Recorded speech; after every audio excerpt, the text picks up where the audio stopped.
এখন থেকে আর নাম দেখে নয়, আপনি মোবাইলের ইন্টারফেসে বুঝতে পারবেন আপনাকে কে কল দিয়েছে, আপনার প্রিয়জনে কল দিয়েছে নাকি অন্য কেউ কল দিয়েছে। এই ছোট্ট কাজটি করার জন্য আমার সাথে লক্ষ্য করুন। এই কাজটি করার জন্য আপনি আপনার মোবাইলে থাকা ফোনটাকে চলে যাবেন। ফোনটাকে চলে যাওয়ার পর এখানে আপনি যে নম্বরটিতে এই কাজটি করতে চেয়েছেন সেই নম্বরটি ক্লিক করে দিবেন। তো নম্বরটি ক্লিক করে দেওয়ার পরে আপনি নিচে চলে আসবেন।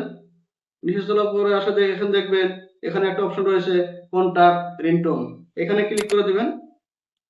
এখানে ক্লিক করার পরে তিনটা অপশন রয়েছে, তো আপনি উপরের অপশনটাতে ক্লিক করে দিবেন। ক্লিক করে দেওয়ার পর এখানে দেখেন বহুত রিংটোন আছে, এখানে আপনার যেটা পছন্দ হয় সেটা সিলেক্ট করে নেবেন। তো আমি এটা সিলেক্ট করে নিচ্ছি। এটা সিলেক্ট করার পর আপনার ব্যাক চলে আসবে। এখন যখনই কল দিবে আপনার এই রিংটোনটাই বেজে উঠবে। ভিডিওটা দেখে যদি একটু কিছু শিখতে পারেন, ভিডিওটা অন্য কাছে শেয়ার করে দিবেন। আবার দেখা হবে নেক্সট ভিডিওতে। এখন রাখছি, খোদা হাফেজ।